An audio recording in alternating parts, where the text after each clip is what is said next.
Let's get into it. So, our first review of the day is going to be a spoiler review for Superman 2025, James Gunn's Superman there. Now, these guys didn't join me for the review of James Gunn's Superman there. I had some other guys on. I had Mike on from Grey Works. I had Smash Trivia John on. I had Dusk on there. So these guys didn't give their initial thoughts of it. So I'll let them do that before we get into a full spoiler review of it. But just to give people a warning for that. I mean, the movie's been out for Mhm. a couple of weeks now already, if people hadn't seen it. I know we're going to talk about it as well, but the box office of this movie is worrying some people. Is it enough? Is good enough there? Right now, it's at 409.3 million at the box office currently. So this, like I said, this has to be a big hit for DC, for Warner Mhm. Brothers there, for them to do more of these movies. So we're going to do spoilers for this movie. We're going to discuss some of the future of the DC universe here after this under James Gunn, where we see it going next. Any issues we had with it that we couldn't delve into deeper during the initial review that I couldn't delve into deeper during the initial review. Mhm. So, Sage, what are your initial thoughts? What is your kind of non-spoiler review of James Gunn's Superman? Honestly, this is kind of the Superman movie I've been wanting for a long time. It is for me, a return to form for this character that has not been seen on the big screen in 43 years. Uh, just understanding these characters and their innate personalities and the way that they should be presented on screen and how they should interact with each other and the kinds of dynamics that they have in the world. Um, for a long time, I thought, hey, we're just never going to get that. It's just Mhm. never going to happen. But the dark age is over, and I think this is leading us towards a brighter future. I have some quibbles here and there. I don't think it's perfect, Mhm. but I would say that I really, really loved like 80-85% of the movie. Mhm. Well, I'd give it like a high tune in, low peak. okay. Mhm. What about you then? Yeah, me. I had the chance to watch this again yesterday with some coworkers of mine, and just talking about it with them after the movie, it made me realize that after Sinners, this is probably my favorite movie of the year so far. It's everything I've ever could have possibly wanted out of a Superman movie, and just an understanding of it from down to its writing to its casting by David Cornsweet, that James Gunn, he just fundamentally understands the DC universe and all of these characters in a way that hasn't been seen since the 73 Superman. In almost 40 years, we haven't seen a guy who behind the camera who understands and loves and respects all of these characters and all the inherent weirdness that comes with the world around them.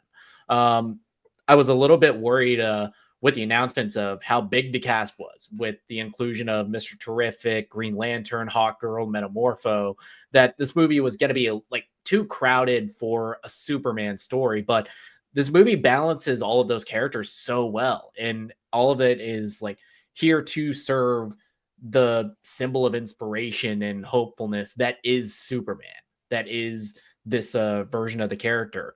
um it has one of the few times it redeems not just Superman, I think, in the eyes of the public, but also Lois Lane, giving her an actual like personality and character arc and purpose in the story besides hole for Henry Cavill's penis. She feels like a journalist in this movie. Yes, she's figuring shit out on her own. And also, I never knew I needed pussy hound Jimmy Olsen, which I think is like just a stroke of brilliance. There are things in this story He's really that got a secret here. yeah, there are things in the story.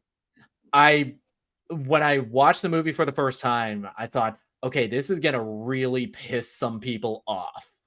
But for what this movie is going for, with this whole theme that I think is in the trailer about your choices, your actions, that defines who you are. I think that was a beat in the story that needed to be there, especially because I think I saw it online. It's like the whole Batman and Superman dynamic, the reason Clark and Superman is the way he is because of that unconditional love he was taught by his human family, which I think are brilliantly played by Pruitt Taylor Vance and Neva Howell as Paul and Martha Kent. Love them. Mm-hmm. Yeah, they everything feels authentic to like the like the real Midwest to like how they were portrayed. So will be your rating? Damn. The first time I saw this, I saw it at like one of the earlier showings on Thursday night, the week it came out. But the next day, I was gonna go out to see. But after I watched it the first time, I knew I couldn't sleep, so I went ahead and got myself a ticket on my A list and went back to the theater to watch it again with the crowd. And yeah, I watched it 3 times in the theater already, and yeah, this is one of my favorites of the year. I got to give this like very, very high peak. My few gripes with it are just keeping it from being cinema for me, but just for the first time in a very, very long time, it's not embarrassing to be a fan of DC, and and for that, just yes, it was like movies are back. I feel you on that. Reviews already out on YouTube right now. People want to check it out there, so get my full thoughts on it. I won't rehash too much already said there, but I gave it a tune in. Give it a good tune in there.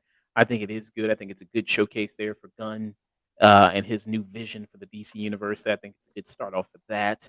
But he also said that a lot of these movies, they will be different. They will all have a different tone there. They would fit with the character. They all just won't match the movie prior because it was successful. So I think that's good there. The next upcoming, you got 2 projects, I think, from DC coming out. DC Warner Brothers, 2026. That's the Lanterns show, and that is Supergirl. And they already have a poster out for Supergirl right now. Instead of look up, it's look out. Millie Alcott there, which was one of the surprise things in the movie. There, you do see her as Supergirl in this Superman film here. Can I just say, with a very short amount of screen time, honestly, in years, one of my favorite just immediate characterizations of any character that has just walked on screen and shown you their personality. Very yeah, and all of a sudden, all of Crypto's behavior in the movie makes complete sense because she's an irresponsible pet owner to a spoiled boy dog. And it recontextualizes just how good of a person Superman is being in the movie, because this dog that he is annoyed by. Oh yeah, it was like it was like if I was Superman, 1 week with Crypto and he's going to the pound. So that's coming out there next year, 2026. You do have I believe the second season of Peacemaker is like a couple weeks away from right now. Yeah, and that is directly connecting to this. You see in the trailer, you see Max Lord, who's played by Sean Gunn, and of course Guy Gardner and Kendra Saunders. Yeah, Lisabella Marcet is also going to be in Hawkgirl as well. There, showing up there. So spoiler. So this, if people haven't seen the movie, we are going to get into spoilers. There's spoiler talk with this, all the big reveals, all the big things that happen in this movie, and we'll just go kind of one by one with them. So I think one of the biggest reveals of the movie there with this James Gunn is the reveal with the parents. So you had Jor-El there, who's played by Bradley Cooper, who when I first saw it, I was like, is that Bradley Cooper? Is it not Bradley Cooper? I was kind of like, wait, is that him? But it is Bradley Cooper who does play Jor-El in this. And I guess it continues the streak of having kind of pretty popular actors play Jor-El. Like you had Marlon Brando, you had what's his name, Russell Crowe there, who played Jor-El in Man of Steel, and then you had him there, and then you also have Laurel there, who's played by Angelina Saffron there, who people at first thought was Lady Gaga. They said, "Oh, isn't that Lady Gaga?" I guess because they thought like, "Oh no." I kind of thought that for a second too, but no, it's Angela Seraphine, who I think most people would recognize from Westworld. Yes, she was in Westworld there. Oh, okay, just clicked for me. Yep. Yeah, she was in that there. So yeah, people remember. Yeah, she was in that. But yeah, so there's a message that gets played in the movie there that Superman. You have him who he's getting treated by the Superman robots. He says, "Oh, I love this message." It plays to soothe him there during his times of crisis. But the message he said got damaged in transport, so he only like a part of the message he is able to hear. The rest of it is all corrupted. But when Lex, who breaks into the Fortress of Solitude with the engineer and with Ultraman, the engineer is able to hack into the computer of the Fortress of Solitude and decode the rest and able to uncorrupt the rest of the message. And then that gets played there. And that's one of the things Lex uses to ruin the image of Superman. And this is a controversial thing that some people are not liking it. Some people are liking it. It's pretty divisive. The rest of the message, yeah, you have the first part of it that says like, hey, do Like, good things. And you're yes, meant to, no, it's like, yeah, we love you more than Earth, but Krypton is gone. You'll have to live on Earth to do the most good. Now, yeah. notice they didn't say good for who. Yeah. And then the rest of the message is, collect the harem and spread your Yeah, it's like, genes. yes, my son, you must find the one known as Jimmy Olsen. He'll show you the way to get bitches. And yeah, I mean, so it's like this of like, you got to rule over people. Yes, these are simple. kill anyone who stands in your way. These are simple folk. And you have to be the true leader, and then get rid of anyone who gets in your way there. Sage, you're a big comic book reader. I mean, there's been many adaptations of Superman. Has that been already something that's happened in the comics already? I honestly barely registered it as a big deal until I heard other people talking about it.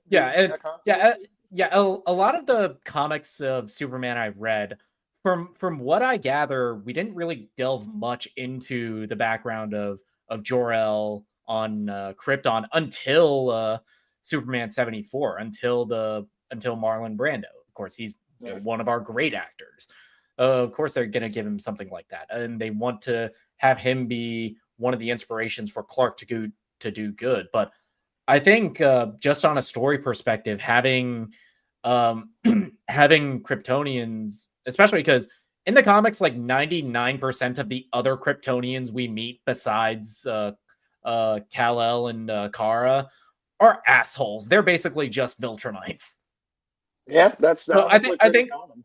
so I think on that level, because you want so much of the point of Superman is that him being raised on Earth by John and Martha Kent, that is the reason why he is the way he is.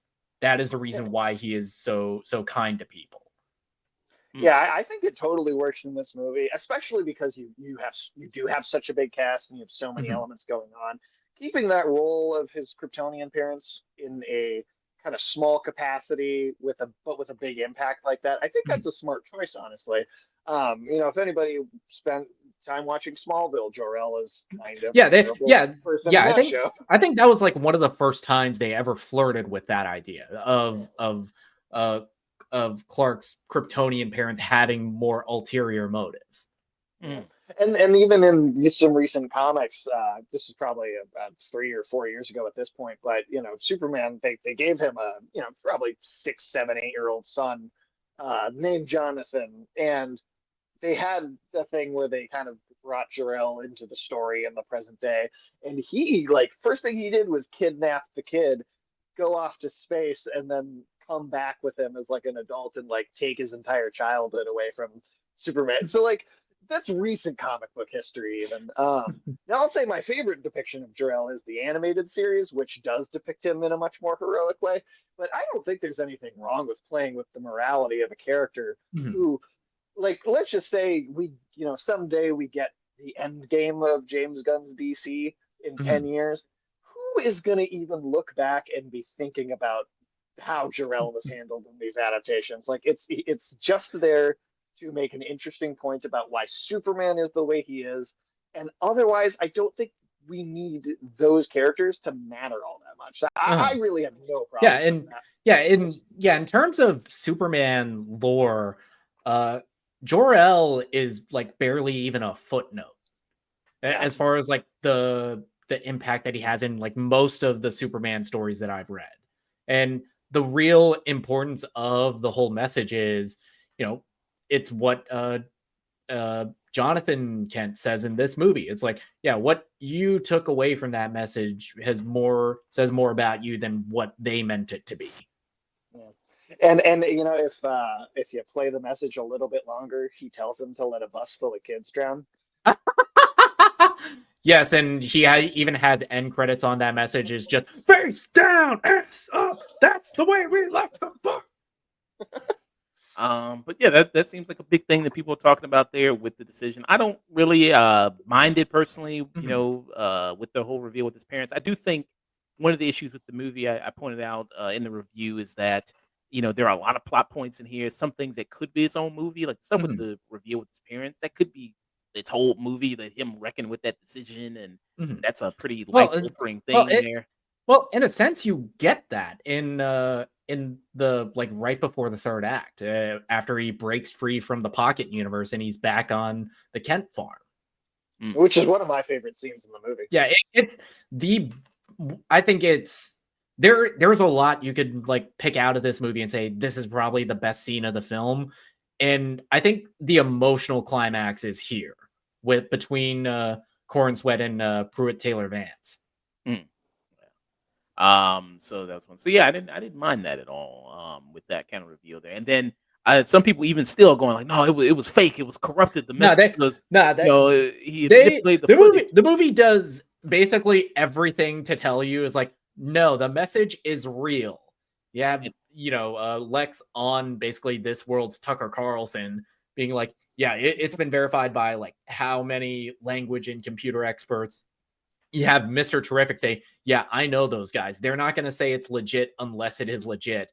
Even Lex with Gurkos, the Barovian dictator, is like, nope, it's not fake. Yeah. And then James Gunn even addressed this same thing that Nick was talking about here in the interview here with Josh Horowitz, where they talked about, there's some people going like the validity of the message, and they're like, no, it's fake, right? His parents didn't really. That's something that did cross my mind, is like, is it possible that they're like mistranslating it? Yeah, but let's see. James Gunn. So here you go. James Gunn, just as like what Nick was said, that no, the message is real, and he has multiple sources in the movie to confirm that it is real. Probably you already, is about Jor-El and Lara's message. Is it real? Has it been doctored? Is that the actual How message? can someone not think it's real? I'm just saying. How can someone, I don't understand. Like, we did this. So in the test screens, people were like, is it real? With AI, nobody trusts anything. Okay. In the movie, you make a point of saying, he said, Mr. Terrific says it's real. Mr. Terrific says, I know those computer forensics guys. There's no way. That's Mr. Terrific. Smart as Lex Luthor. Then I have Maury, the Secretary of Defense, say, I think whatever you think about Luthor, but it's real. And then the clincher is that Gurkos and Lex are walking together. Right. And, Gurkos says, you doctored the message. This is great. And Lex says, it's not a message. It's not doctored. Right. It's real. And who thought his own parents would be the ones to bring him down? Okay. We just clarified. So there you go. He says, yes, it is real. And, I think people now are like online talking about, okay, all right, it's kind of convenient that half of the message got damaged in transit, and we might see something like that get addressed in a sequel, or possibly even Supergirl, because so much of that comic it's based on, it's reconciling how different Kara is as a person from Clark. And that because Kara came to Earth in most canon as a teenager. She grew up on Krypton. Yep. So that's one of the big things there. So I like it. And then, like you said, he didn't have to have a special message to give him purpose. He already had that purpose inside of him already that made him want to do good, instead of having that. Because normally, like you say, you see it in other adaptations, where Jor-El gives him that as this destiny, and he becomes Superman after hearing that. And especially in Man of Steel, where if the John Kent in that movie had its way, he'd just be fucking off in the middle of nowhere doing fuck all while thousands of people die around him, like he does in the movie. Yeah. Exactly 11 9/11s. Yes, he just aura farms while thousands of people die around him.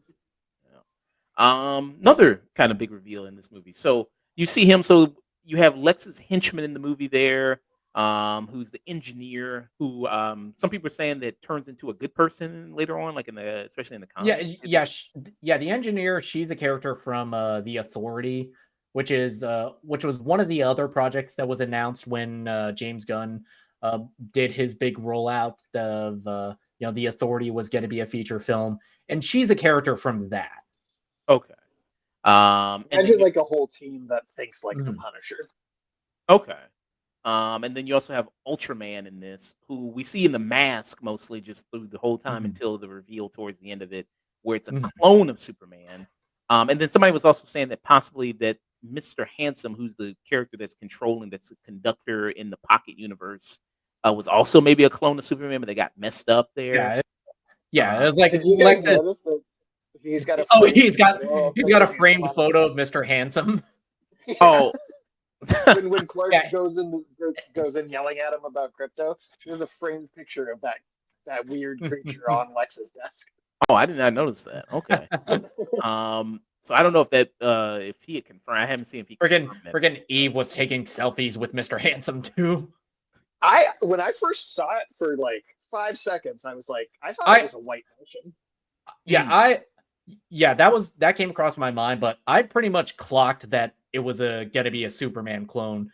Like the second they got into the Fortress of Solitude, I was like, it's a clone. Yeah. Well, the Superman and Lois show did something kind of similar, where they kind of do a little. Yeah, they did a Bizarro.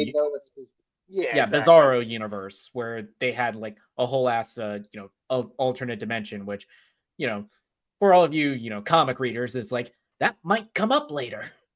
Yeah. Well, especially Lex makes a Pocket universe in this movie, and then this Ultraman clone goes through the black hole in that Pocket universe. That seems like a pretty good lead-in to me. Yeah. Which makes me think. So if he's cloned Superman, why couldn't he just do an image search of his face and then see like through records of who Superman is? Well, because Lex is kind of like so narcissistic and so single-minded on Superman that he doesn't even really see Clark Kent. In like most comics, he actually like kind of likes and respects him as a journalist. But and also they drop in this that Clark Kent in his like daily disguise wears hypno glasses, which is a deep cut from like one of the comics where they make his face look different while he's wearing them. Yeah, that's old school stuff. Yeah, which even in comics, I'm like, one of my headcanons is that that Clark was just tired of guy asking about it, so he made that up. He just told him that. That's good. I like that. I like that a lot. So you do have that again, and also this is like one of the first times I legitimately buy somebody believing the Clark Kent and Superman disguise, because Clark, in the very brief scene we see of him at work at the Daily Planet, he looks like every broccoli-haired teenager you see at the gym. Yeah. Well, and it feels like, and I think Christopher Reeves was the only actor to really try to do this before, but it does feel like, again, we don't get that much of it, like you just said, but when that little bit we do, it feels like he's playing it as a different character. Like it does feel like he's doing something to accentuate the personality. Yeah, and to an extent, I kind of see that when he's at the Daily Planet, where he speaks in a much lower register than he normally does. He like kind of hunches over, even though he's built tall as like 6'5" and built like a brick shithouse. Yeah. It's kind of like the all-star Superman, where he would like purposely hunch himself and like make himself look smaller and goofier.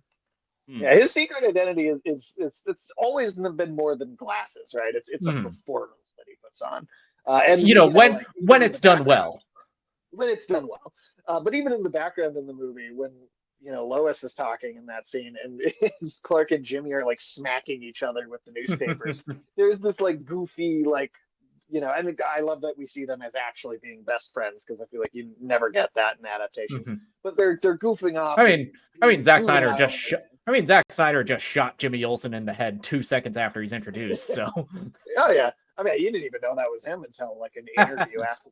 No, until the fucking director's cut where they actually say. Yeah.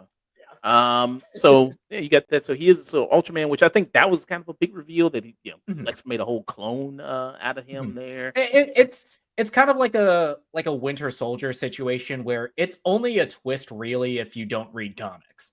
Yeah. And so and then also kind of gives an explanation because people say Superman was getting his ass kicked a lot in this, so it kind of gives an explanation of why he had such trouble fighting, this character. And plus, also Lex didn't know all his moves. I mean, he didn't was also that. Yeah, he's been studying him for years. The man had a playbook of 2,500 moves, one of which is just kick him in the balls. Yeah. Well, and you know what, too, to the point that people are making about like, oh, he gets beat up so much in the movie. This is also like the opening of the film. One of the first things that you it's like it's like his first fight that he lost. So you're seeing him at the first like low point he's had in his 3-year career. So of course he's kind of getting his ass kicked. It's the point. Yeah. So you don't think which so much of why I think a lot of people have a hard time writing for Superman, because they think, oh, the character is so powerful, how can you like introduce stakes to it? And in the whole point of Superman, especially in comics, is like he is the strongest person on the universe in most of those stories, but that forces every character around him to get creative, and Superman is constantly holding back. Yep. Well, plus there's also like I could list a whole set of things that are like automatically go past his invulnerability too. So you see a lot of you see him bleeding, you see him down and out in this. So you see, he loses his first fight with the Hammer of Baravia, which is Ultraman in disguise, and then he loses his second fight with Krypto. So you had that. Let's talk a little bit about the Justice Game. That was some of the worry that coming into this movie, that you have all these other additional characters that they might take away focus from Superman. Did you have any of that? Do you feel like it took away any focus from Superman, or you think? Yeah. No, not at all. Because the Justice Gang, at least how they're portrayed here, they're like these corporate sponsored superheroes. They're a little bit more cynical compared to Superman, but that's also the point. Is like later they're kind of like the guys who, it's like they believe they're buddy, but they also don't want to like rock the boat. But in the end, it's Superman and like his symbol that calls them to do the right thing in Baravia. Yeah, it honestly reminds me of concerns people had, and then I think proved to be totally unfounded, of Captain America: Civil War. I remember when that was coming out, a lot of people were like, "Oh, but there's so many other characters. It's like, is Captain America gonna really feel like as significant as he should in his own movie?" And I think it's outcome wise very similar to that, where I think the balance is great. Like they don't take up that much time in the movie. They're there, they support when they need to, but they're there to service his character. And I mean, also, I am a really big Green Lantern fan. I've got about 50 books of just Green Lantern on my shelf behind me, and it was very, very satisfying to see good Green Lantern in live action for absolutely the very first time. I cannot tell you how special that felt. And also a perfect portrayal by Nathan Fillion, who Guy Gardner is the most insufferable Green Lantern, but he's so much fun to watch. I think a lot of that is because of Fillion. Guy Gardner it's that balance of insufferable but like kind of charming. He's kind of like he's kind of like if Rob Corddry from Hot Tub Time Machine was a superhero. That's very accurate. So you got Nathan Fillion as Guy Gardner there. Fillion as Guy Gardner. You got also you got Elizabeth Marced as Hawkgirl, and you have Eddie Kathengi as Mr. Terrific, who for a lot of people was the MVP. Stole the show. He gets kind of like the signature.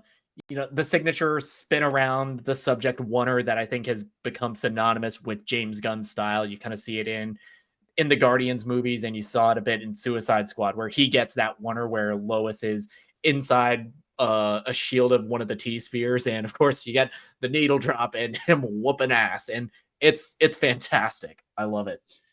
Yeah, I really think coming away from this movie that Mr. Terrific is going to be for like general audiences kind of the big breakout character, the way that like Groot and Rocket Raccoon were for the Guardians movies, where people they have no familiarity with any of this stuff, beyond what's been in a movie before. Yeah, This is going to be the character that sells tons of merchandise. And yeah, it was like cannot wait to see again. yeah, Mr. Terrific. I think for a lot of general audiences, he is kind of in that B-list DC character where not a lot of people know about him. They've like seen him on Arrow on the CW. They've seen him in like maybe one of the Injustice or Justice League animated movies. But this is definitely a big breakout for this character. And a redemption arc for superhero movies for this. Oh yes, for Eddie Gathegi, who's was the character in X-Men First Class whose whole superpower was he couldn't die, except the studio realized he was black. Yeah, they literally did the like horror movie trope in an action film with him. And it's the shot right here. And one of my favorite things about them is that with a character like Superman leading this movie, it's so tempting to paint the Justice Gang as like, yeah, these are the dangerous, these are the guys that aren't good at their jobs, they're only getting by corporate sponsorship. But the movie makes it clear is like, no, the Justice Gang are pretty good at their jobs.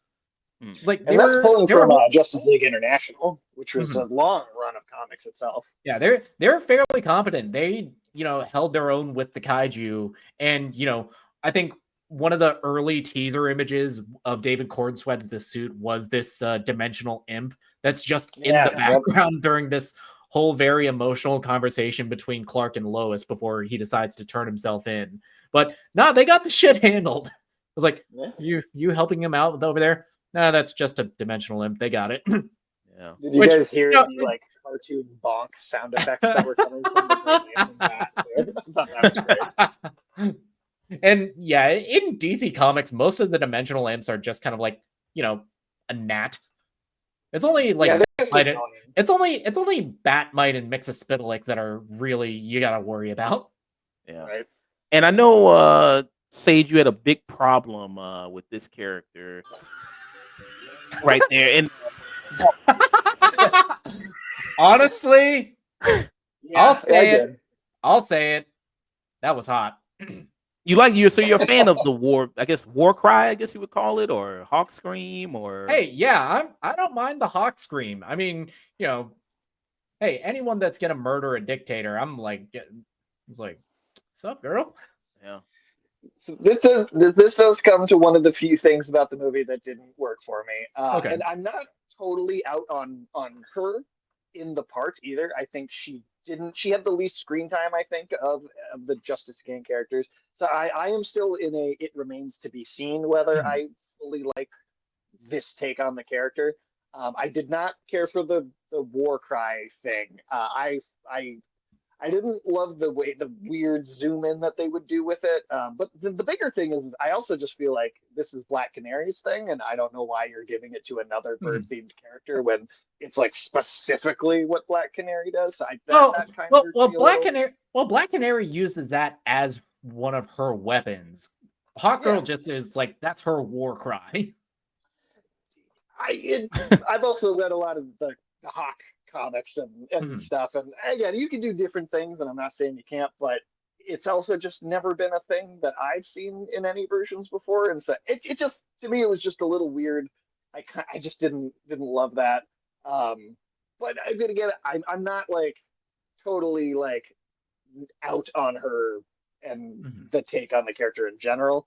I need to see more, and part of it is just because I feel like she did get the least to do out of everybody.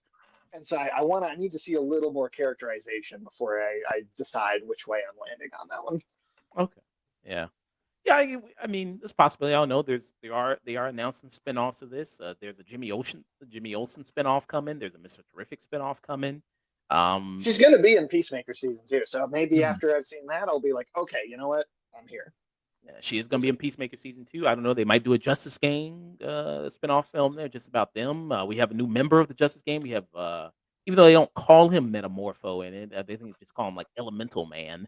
Yeah, they call him the Element Man or just his name Rex. But Metamorpho, who's played by Anthony Carrigan from Barry, who I think is robbed of several Emmy nominations for that show.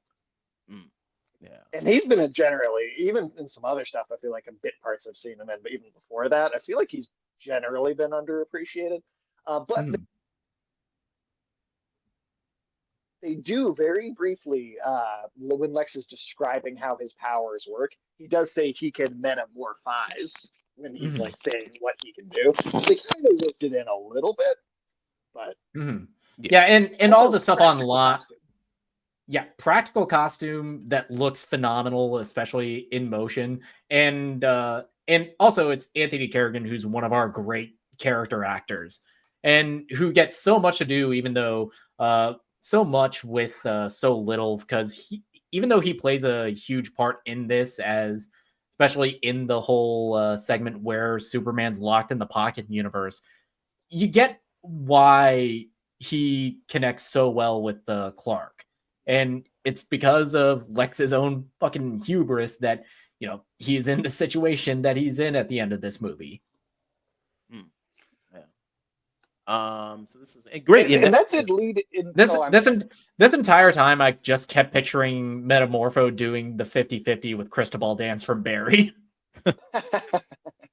Well, and so this leads me to one other small quibble I had in the movie, and maybe I would just get used to it over time. Mhm. I don't know, but the baby Joey thing did Mhm. really throw me for a loop because it's a big, long-standing part of Metamorpho's character. His love interest, Sapphire Stag. They even, when Superman is kind of contemplating the reveal of the video with Jor-El, and Justice King comes and talks to him in that building. You even see the reflection of Stag Industries Mhm. like on the surface of where he's standing. And you see Sapphire Stag watching the TV with him later in the film, but I was surprised that they didn't just have her be the person being held hostage in all the glass Mhm. cages. Now there is a deep cut child that they have together, but when you go and you look at the way that what that kid looks like as a kid, it looks like Metamorpho but a baby. Mhm. And the weird like green like almost Shrek baby thing that they went with, that really threw me for a Mhm. loop. I'm not gonna say I like Well, outright disliked it, but it was like, oh wait, what are you doing? Moment at the very least. Mm. Yeah, and yeah, for anyone calling Superman like depowered in this movie, the man like fought through this pocket dimension with a baby in hand, beat all of Lex's goons, and blew himself, Crypto, and Metamorpho back from a black hole with just his And breath even after just like being after carried in the river, which Mhm. was like supposedly would just rip anyone else apart or rip like a normal Mhm. human being to pieces. He's in that thing for a while, Mhm. and it's like not doing yeah, that any yeah, physical that yeah, damage. that baby got better protected than the fucking baby at the end of Squid Game. So yeah, I mean, and what I like about this kind of movie is that it kind of just jumps you right into everything, like Mhm. pocket universes, interdimensional Mhm. creatures, like all Yeah, these type of characters. I yeah, mean, like yeah, powers. Yeah. yeah, and we say this all the time when it comes to a lot of comic book movies, but especially with something like Spider-Verse. But if those have like the artistic style and flair of a comic book, this has like the storytelling mechanics feel of a comic book where you're just dropped Absolutely. right into this middle of the story. You don't get a whole lot of exposition. Gunn, I think, is like made enough of these kinds of movies to trust audiences to put two and two together about how things work in the world. Yeah. And I'll tell you, I have a really good friend of mine who's even come on the show to talk about stuff like Three Body Problem before. She moved to the States in college, but she's from China originally, and she doesn't really know much of anything about like DC or the universe or the characters really. I think she's seen maybe a Batman movie, but that's kind of it. And she didn't feel lost at all watching this. Like all of it made sense and all of it was click. Like I think this might be the first Superman thing she's ever seen, and she didn't really come out of it with any major questions. So I think that tells you just how good a job he did at making it easy to understand what's going on. Yeah. I've seen some other people go like that. Who people go like, well, I don't really watch a lot of superhero movies or anything like that, but this one they said, yeah, I love the comic book feel of it and the colorfulness of it, and reminded them of Sam Raimi Spider Man or something like Mhm. that. Um, So it just so I was kind of worried about that, of people who are dropped into this world, how well the people adjust to it, all these different things going on, all these different characters and powers, and how does all this work? But it seemed like a lot of people didn't have really too much of an issue with that, which I liked a lot. And then we got to talk about the true hero of the movie, the person that is the MVP, Miss Tessmacher, who is the true hero Yeah. of this movie here and everything. It is really funny to me that, like, for a character that was introduced in the Christopher Reeves movies, right, who's not from the comics originally, has continued to be such a mainstay in the film adaptations. Like, there's, and even he didn't have a lot of screen time, but even one of the other henchmen that was like operating stuff in the control, yeah, Otis. I was Yeah. like, even that character coming back from the from the original Richard Donner films was it's fun just to see that had such a lasting impact. But no, I enjoyed her quite a bit. I thought she was both funny in the earlier parts of the film, and I thought the way that they made her important with her photos was actually pretty clever. Yeah. You thought it was just gonna be like a throwaway gag, that she was just gonna be a Of selfie, course, totally. IG girl, and then it's like turns out that she was collecting all this information through her selfies, and nobody was paying attention to her, so she was able to do all that, which I thought was very good. I thought that was kind of very Yeah, interesting. Eve is like one of my favorite subversion of expectation characters, because she's played so much as like just the ditzy blonde girlfriend that Lex keeps around just to make him look good. But she's kind of the MVP of taking him down. Yeah. So I thought that was pretty clever the way they did that. So that's what she. So And she sends. see, treat your women right, because there's a Jimmy Olsen out there. It's like when you put it down so good, you're willing to risk getting locked in a pocket dimension for it. And that was played by Sarah Sampaio. Is the character there?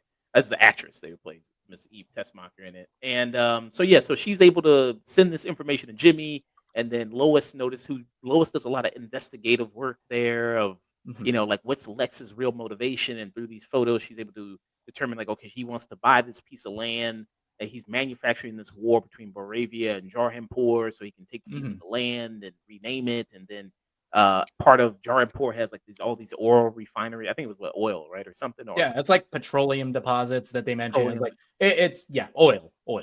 Yeah, and then so he's able to collect that, and that'd be And part he's promised half the country.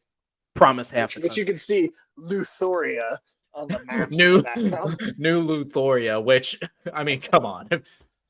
Yeah, so which also was something. Two-state solution. Yeah, which in the comics, in Lex's business, is it like a tech business, or is it a real estate? Lex Evolved somewhat. Lex Corp, or Luthor Corp as it's called in here. It kind of varies like throughout the comics. Is like they're kind of like in a bit of everything. Okay. And it's changed over the years. It's really just like what is like relevant. What does this story need, right, for this like company need to be for this story? Absolutely. Gotcha. So that's part of his plan, even though that's not really. I mean, he doesn't really care about the country too much. He just cares about Superman above all else. Yeah, it's like Absolutely. that is some like once in a generation hater kind of things. It's like I'm not killing you so the military conflict can go on. I created the conflict to have an excuse to kill you. And I like that you called attention, Nick, to the name of the company being slightly different. It's usually LexCorp in the vast majority of things. And I saw James Gunn say something about that too, because do you know what the only other thing that it's called Luthor Corp in is? Smallville. And he said, we did that because we wanted to leave the door open to potentially explore his relationship with his father in the future. Yeah, and that's something that doesn't really get explored a lot in the comics, or at least in most adaptations. Yeah. So this is I'm a Smallville fan. Most people don't name their corporation after their first names. Also, it leaves the door open for his father in any way a part of a part of this, or his mother. That going on. So you have that. So he gets taken down by that. Where would you rank Nicholas Holt's performance as Lex Luthor amongst live action Lex In Luthor? in film number one, easily, Uh-huh. I think by far. As much as I think Gene Hackman is Mhm. such a great actor, and it's a great He's character in that he's film. It's not he's kind of really the he's cat hamming it up. character. He's He's hamming it really up. hamming it up. And It's kind of, to me, that Lex Luthor is almost kind of. I put it with like Cesar Romero's Joker, Mhm. like the Adam West Batman villain sort of thing. For film, yeah, number one, I do still kind of like Michael Rosenbaum's just a Mhm. bit more. I think he has so much depth, and it's the advantage of Mhm. getting to play a character for Yeah. seasons and seasons. So that's not me holding it against the film in any way, because I think this is easily the most comic accurate Lex Luthor you've Mhm. ever seen on screen. Easily. Okay, nice. Yeah, I love him. I think he's really great. He's aggressively Yeah, bald, as I mentioned before, because he yeah, like having Lex played by an actor who lost his audition to play Superman is kind of a stroke of genius. oh, Yep. Yes, it so it's is. kind of like a repeat when Tom Hiddleston auditioned to be Thor, but then he became Loki instead. It's very Yep, similar. exactly. Very similar. Okay. So yeah, that. And then I think we also said I mentioned before earlier in this review one of the big parts of this that I don't think people were expecting. You have Millie Alcott who flies through the Fortress of Yep. Solitude. There, introduction to her, who we already know. I love it. Yeah. And I think they said the setup for her is going to be Woman of Tomorrow. I think that's Yeah, the name of It's a great book. that fantastic book by Tom King, who Tom King is one of those guys who is like consistently inconsistent, I think, as far as his writing goes, but when he hits, it is pure brilliance. Yeah, there's a few books of his that are like award winners. Like you can't miss them if you're a comic fan. I'm one of the rare people that I love his Rebirth first 3 volumes of his run on Batman. I really like I actually liked him too. that 3 run. I love Woman of Tomorrow. That's like one of my favorite favorite of books. his books. If I don't know if you've read it or not, but Mr. Miracle, I cannot recommend enough to people. Yeah, another project that got announced for Gunn as an animated show. Yep. So, and apparently in that he's also like portrayed as like a drunken party girl in Woman of Tomorrow. Yeah, which I feel like because so much of the general audience perception of Supergirl is like greatly hurt by the 90s movie and by the CW Supergirl, where they took a lot of what was interesting about Kara and just made her a gender swapped Clark Kent. That's exactly what they did. She's a reporter. She works at like a rival newspaper. It's like the same thing. She's got the hots for, hot Jimmy, for, network TV hot Jimmy Olsen. Yeah. The Abercrombie and Fitch model Jimmy Olsen. Jax Briggs, she's got a crush on Jax Briggs here. Which I think they dropped after like the first season. They had like eventually. They remembered it's like, a black man dating a white woman. We're not doing that here. He's a little. He became like the Guardian, right, or something. Yeah, he became Guardian, which was like another. Yeah. That was just because. I mean, come on. Macabre Brook lives in the gym. You can't have him be that built and not give him some action stuff. Well, and it's also such a product of those CW shows that every supporting character of every single show's cast also has to be a superhero at some point until every single character in the show all are. Yeah, which honestly, with this movie, I'd buy this Jimmy Olsen as being a massive pussy hound. Because I buy Skylar Gisondo as having that kind of riz. I think that's what's great about it, because I feel like Jimmy's been like that for a long time. I mean, most of like Jimmy Olsen's comic arcs are accidentally coming across world-ending threats, and even now in the comics, he's dating Silver Banshee. Yep. And I feel like it's always better if he's not like super conventionally model attractive, because you almost want people to be like, oh, really him? He's got, okay, well, I guess. You want that reaction. You don't want a guy to be Jimmy that is like, well, of course he is getting all of this. Like you don't want it to be so obvious. You want it to be a little bit like, you gotta want to be surprised. You want to be surprised when you hear that, that guy pulls. Yeah, exactly. And it's funny because when you stand next to Eve, like Eve is towering over. He's kind of like, especially At the end when she grabs onto him. He's repping the short kings everywhere. Yeah. I thought she was gonna pull him to the ground when she was like jumping on him at the end. But yeah, so yeah, that. So I'm excited for Woman of Tomorrow. I think Millie Alcott, what she does there with Supergirl. Mhm. Yeah, I've loved everything I've seen Millie Alcock in. I really love the first arc of House of the Dragon, where I think is where she gets the most to do. Because that role gets recast, and I liked what I've saw on that Netflix show Sirens, where she's playing opposite Megan Fahey. Mm. Yeah. What do you think there? Are you excited there? Yeah, I can't wait. Like it's like I said at the beginning, it's honestly it's one of my favorite like character introductions in a movie I've seen in a long time. Because with how little screen time she has, you'd think you wouldn't get that much of a feel for her personality. But because it's handled so well, I feel like you get such a strong impression. If I hadn't, I was already looking forward to the movie. Yeah, because of but I'm that much more looking forward to it. Yeah, now. yeah, I was already looking forward because of the book it's based on, because you're getting Jason Momoa as Lobo, which, okay, why Mhm. wasn't he cast as that character from Jump? But He also even thought he was going to be. But also that it's directed by Craig Gillespie, who directed I, Tonya, and one of my surprise favorite comfort movies with Cruella. Mm-hmm. Yeah, which I think I've told this story on the podcast before. Is like when we were reviewing Cruella, I was like on the train living in Japan at the time, and when they got to the scene where the Dalmatians kill Cruella's mom, I remember I made a joke like a year before that.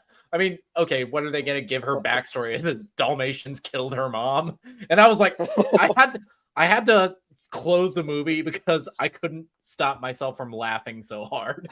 I was like, oh my god, I was kidding. And he's one of these directors who I've either liked or loved everything I've seen him do, and I can't wait to see what he does with something like with Supergirl. What's also interesting too is so Lobo is not in that Supergirl Woman of Tomorrow book, but he was in the original pitch for the book, and then he was taken out in favor of a different character.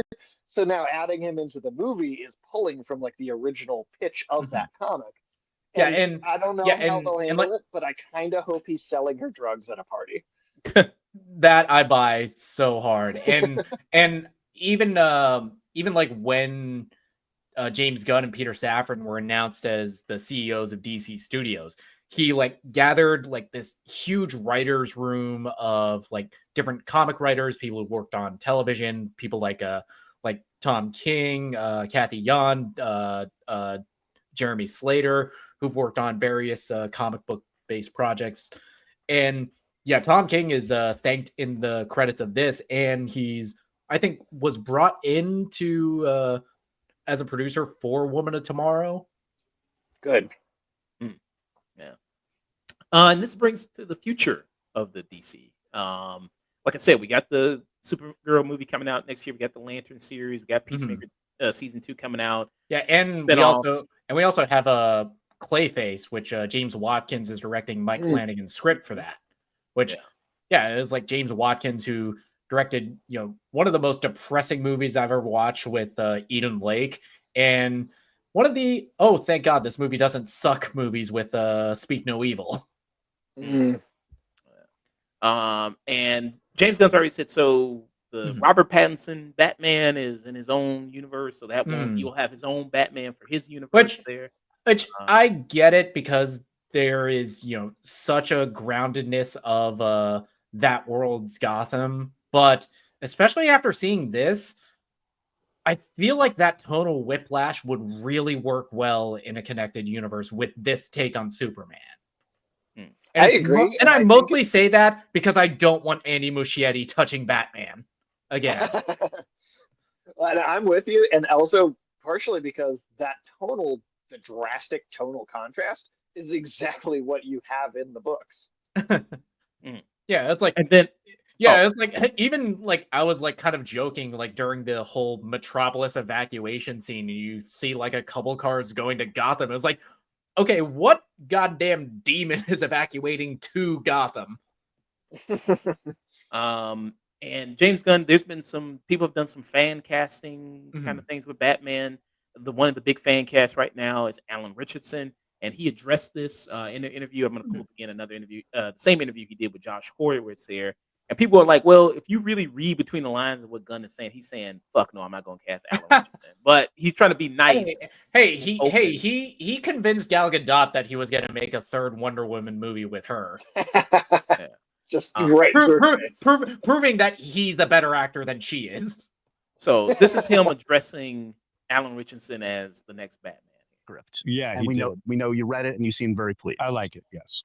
So on track for that release date. We feel like now we're headed in the right direction. Oh yeah, for sure, we're headed in the right direction. So there's some things we still got to work out, but like it's headed in the right direction for sure. So look, we've had this conversation before, but I'm going to bring up the Batman DCU stuff like again. So like obviously Brave and the Bold we know is being written, and the DCU Batman is still intended to be a different Batman than Rob.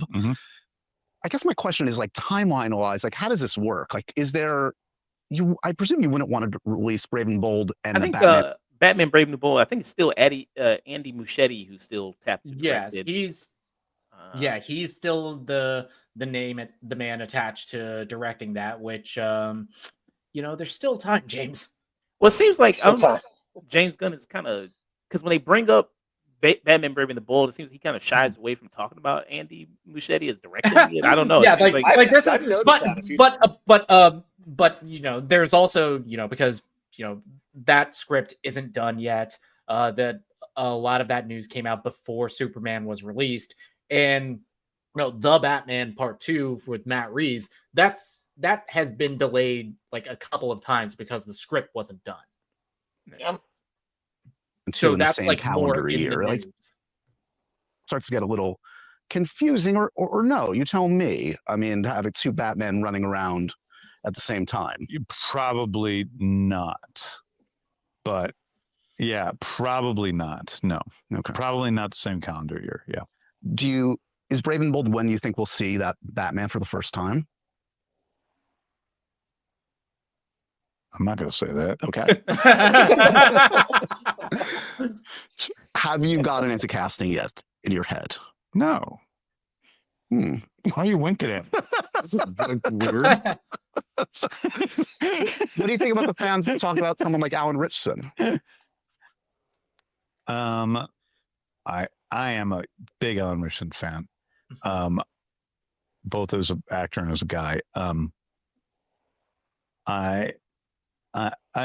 He's trying to search for them words, and he's trying to. He's trying to be like very nice and diplomatic, but out of a lot of the fan castings, I don't hate Alan Richardson because he can play big, mean, intimidating on something like Reacher, but you also see him in like Blue Mountain State in that kind of like manic theater kid energy. I think would like do well to play up the duality between Bruce Wayne's public persona and Batman.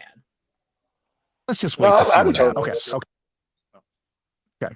I guess my only other thing I'll say on that front, and then I'll move on, I promise, is again, and you can say anything. But yeah. So Alan Richardson is Batman there. Like I said, I mean, physicality. I mean, definitely got. He's a big guy. If people watch Reacher, and I think he's a good actor. I think he is a very good actor there. With that, and he would be. I mean, he's an older guy, but he still looks mid-30s. He's he's 40s. Well, they've also said that Brave and the Bold is going to introduce Damian Wayne. Yeah, which means Dick and Jason and Barbara. Which means Dick, Jason, Barbara, Tim, Cassie, Cassandra Cain, Stephanie Brown. All of those could be potentially already be running around Gotham City at that point. Yeah. So definitely, I mean, people say he does look like the new absolute Batman that's out right now. There you go. I do have to say, if you don't get him for Batman, somebody greenlight a Wolfenstein movie and give this man the BJ Blazkowicz role. Oh yeah, he would absolutely work in that as well. There, I think he'd be perfect for that. But who did you? I mean, I know this is kind of on the spot. Do you have any ideas of who other than Alan Richardson would be a good James Gunn Batman? Mm.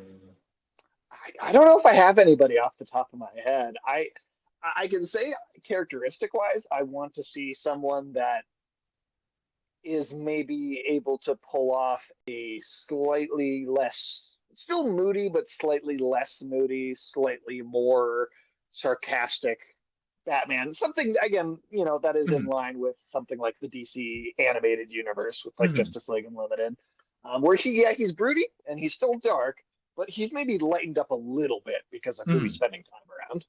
Yeah, and just off the top, based on kind of like this renaissance of his career that we're seeing lately, I wouldn't be mad at Josh Hartnett potentially playing like an older Bruce Wayne, because I really I think he's got the acting chops for it. I buy him as a father to a potential like teenage son in Damian, and especially with the voice and the physicality I think he's got. I think especially now that he's gotten older, seeing him in stuff like Trap, like a Fight or Flight that just came out this year. Wasn't he almost in the Nolan Batman? Yeah, he was. Dude, everybody was almost Nolan Batman. Yeah, he is 47. He's 47 years old right now. That's right. What do you think that's a good pick there? Say. Yeah, I'm honestly, like I said, I didn't have anybody off the top of my head, but I'm gonna throw my money behind Nick's pick. Okay. And then also with one, so they also said Wonder Woman. They are going to do a new Wonder Woman. Gal Gadot is not going to be coming back. That is official now. That she is not going to be coming back. Yeah, we'll have a Wonder Woman that can act. No. And then the person that so there's two fan casts. Lord.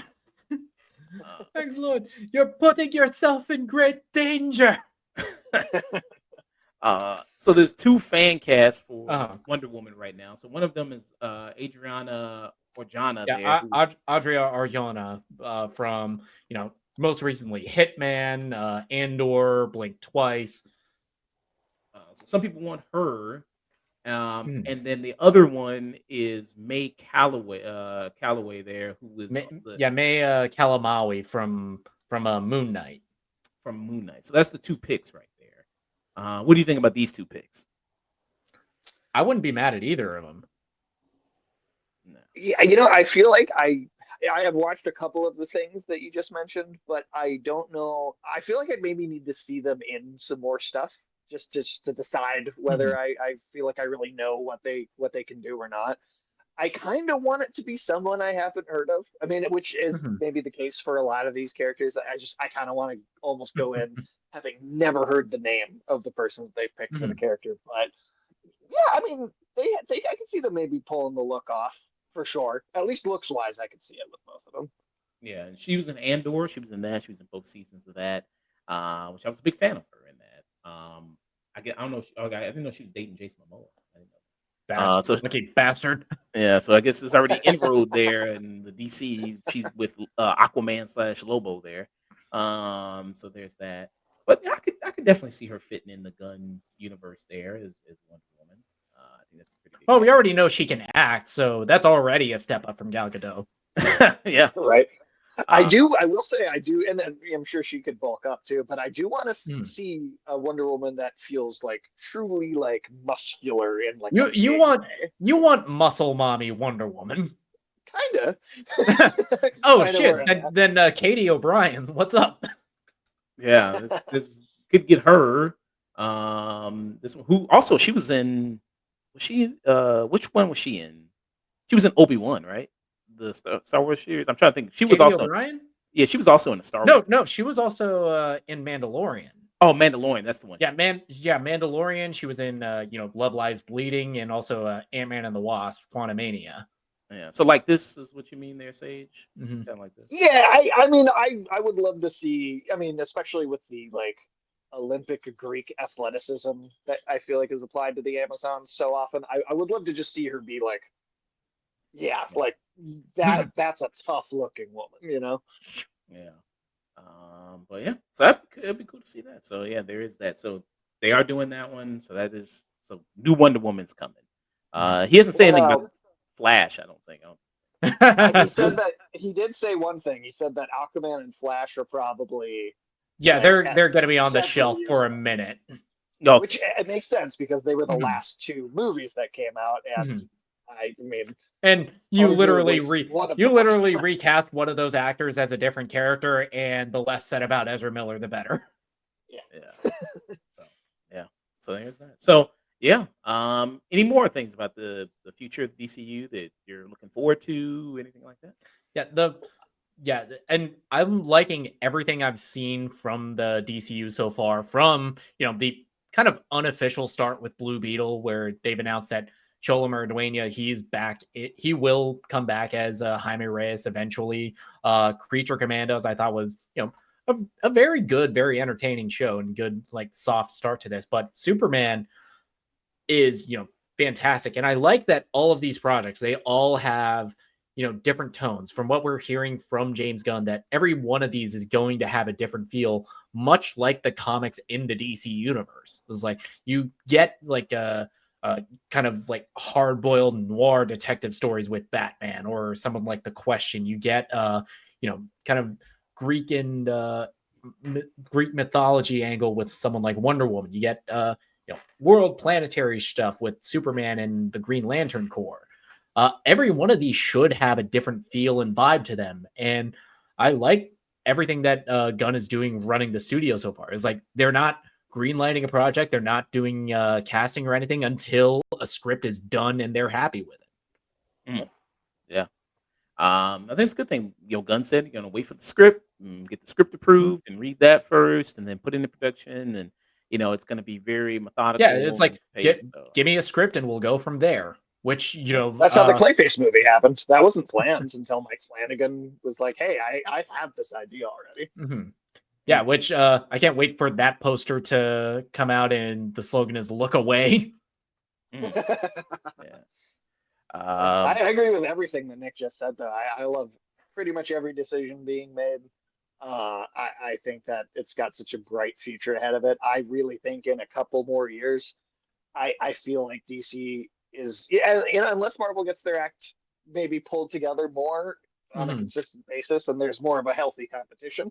I think we'll see some of that after Doomsday releases, because that movie, I'm expecting it to be a fucking just get that potential dumpster fire out of the way. But depending on how things go, I could see DC kind of, they're almost being a 180, whereas there was a point when most of us would, a trailer for a Marvel movie would come out and we'd all be excited, we'd go see it, everybody would be pretty happy with it, at least most of the time, and then DC would put a movie out and we'd all get together and make fun of it. It's oh, come on, please let this be good, and then feel utter shame and disappointment. It was kind of want to burn all of my Superman t-shirts after. Well, I really do. And again, Marvel might pull together more than I'm expecting, but I think we could be seeing a bit of a 180 on the the space in the public consciousness that these brands occupy, where Marvel's the one that people kind of roll their eyes at a little bit, and DC's the one that people are like, oh yeah, that stuff's usually pretty good. Let's go check that out. In particular, when you ask about what we're looking forward to, Lanterns is number one for me. Like I said, a huge Green Lantern. I got 50 books over there. James Gunn's also made a point about how a lot of the stuff in the Chapter 1 Gods and Monsters is going to be each of these things are going to tell their own story, wrap that story up by the end, and not be concerned with setting up another story. And he has said that the one exception is Lanterns. The one thing that's sowing seeds for the future is Lanterns. And with the true detective sort of murder mystery pitch of this series, I'm expecting Black Hand maybe.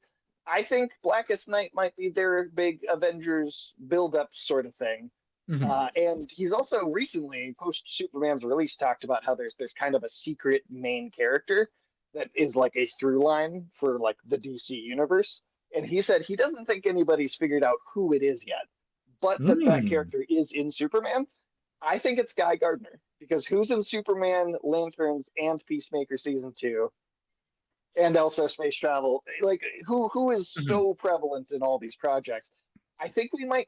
I think it's going to be the kind of light spectrum and all Mhm. the mythology that goes with the lanterns. I think that might be his big, like, blackest, instead of Infinity War and Endgame in 10 years, I think we might have a Blackest Night and Brightest Day movie. Mm. Yeah. Ooh, yeah, that sounds great. And everything I'm hearing out of Lanterns, I'm super excited for, especially with the casting of Sinestro as a Ulrich Thompson, who Yeah. I really love off of the Cinemax show Banshee. Okay. Yeah. What is that?